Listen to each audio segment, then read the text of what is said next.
how's it going? My name is Jay and welcome to the channel, and welcome back to Tacano Emergent Biopark in Jurassic World Evolution, a project where we're aiming to build a biologically accurate dinosaur park and preserve with the use of mods.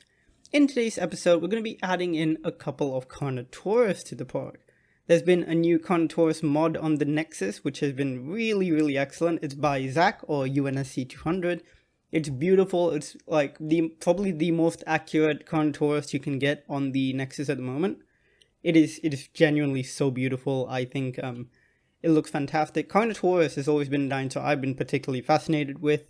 It's just so interesting. I love the fact that it's, just a really unique abelisaurid. It's got, of course, their characteristic short head and very ridiculously tiny arms that abelisaurids always have. It's just really cool, and of course, it's got some really unique features beyond just the two horns on its head. A lot of scientists think that it was actually a particularly fast animal, that it was, genuinely quite speedy because it had these long, powerful legs, but, relatively short forearms, so it was just kind of like propelling itself forward like that. So I just think it's really cool, and it's, I'm just really glad to have it in the park, especially with a version like this. I did like the Carnotaurus that was already in the game. I thought that was a fine dinosaur. But it didn't feel like... It's weird. It's one of those rare times in Jurassic Park where I feel like they didn't push the weirdness of it enough. Actually, I say rare. They do that sometimes where they have a dinosaur that's particularly odd, but they don't really lean into that oddness enough. And Carnotaurus is a prime example of that. And I think very much in the vein of the other Fallen Kingdom dinosaurs, so... think Baryonyx and Allosaurus, where they all have distinctive features, like Baryonyx, with that snout and the very interesting curve it has there and stuff like that. All those interesting features kind of get watered down with the movie versions of the dinosaurs. They end up looking quite samey. But the version in the game I still really enjoyed. I thought it was a great Carnotaurus, but this accurate version I really like. So I had a lot of fun building this habitat. It's a lot more fun now building with the...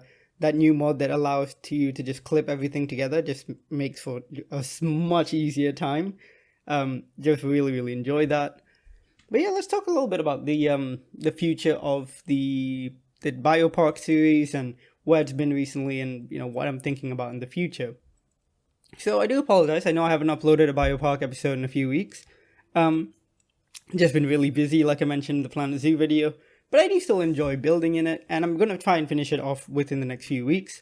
I counted, I think we have space for 3 more habitats, so that means maybe 4 more episodes. And after that, we'll take maybe a short break and then do one final biopark, I think.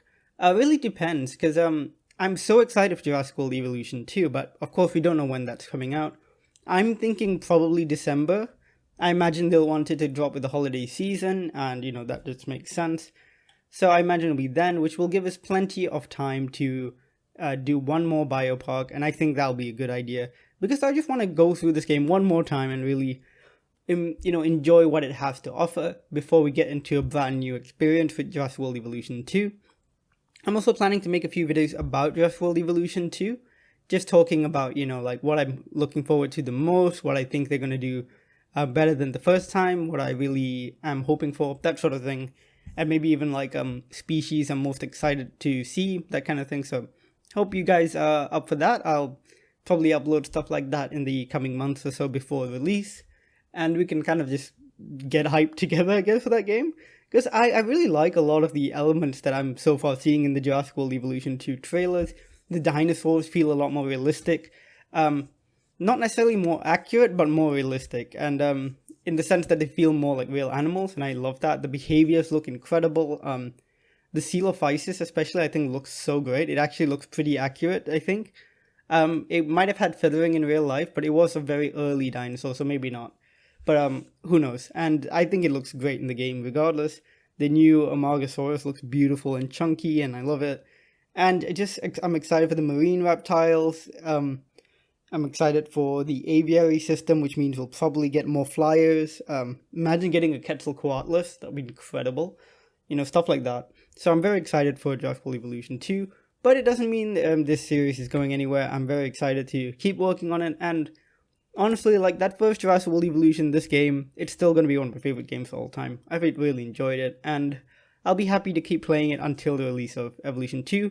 And even then, who knows, we'll probably revisit Evolution 1 once in a while, because it's a lot of fun. But anyways, we are coming up to kind of the end of this episode. It's a very short episode, I do apologize for that. Once again, my schedule at the moment is ridiculous, so I couldn't really have the time to film a live portion to this episode, but it's a pretty straightforward habitat for these two Carnotauruses. I really tried to focus a lot on the things we can do now that we can clip things together. So you can see this big rocky area back here I really enjoyed building. I also built a bit more of a rockier area up there.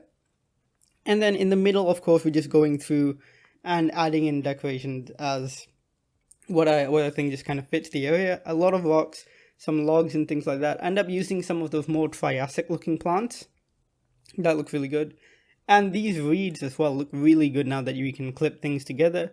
Because if you couldn't clip them together before, they would look a little bit out of place because they just look like one individual clump. But now you can clip them and it works really well to create these slightly more marshy and swampy looking areas.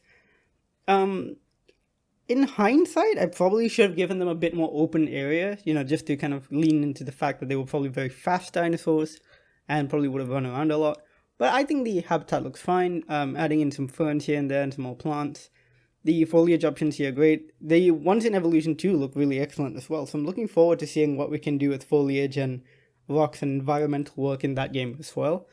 Like, I can't imagine it'll be too dissimilar from what we have now with the mods, so that should be quite fun, I think. Yeah, so that's pretty much it for today's episode. I hope you guys enjoyed it. I know it's very short, so I do apologize for that. I've got some nice cinematics of the Carnotauruses. They are gorgeous, and I'm sure in the next episode, whenever I do a live section, we'll come back and check these guys out again, because they are stunning. I really, really like them. Easily one of my favorite dinosaur mods that affect existing creatures. The Carnotaurus really benefited from this rework, I think. And it's still got the original game skins, which is more than fine, because the Carnotaurus had some great skins in the original game as well. Yeah, with that all being said, do like the video if you did like the video. Let me know what you want to see in the park next. I think the next video will be a Sargon, which is a type of small dromaeosaur type dinosaur. So we'll do a video on that next week, hopefully. And yeah, with that all being said, thanks so much for watching. Subscribe for more Jurassic World Evolution content, and I will see you guys in the next video. Bye!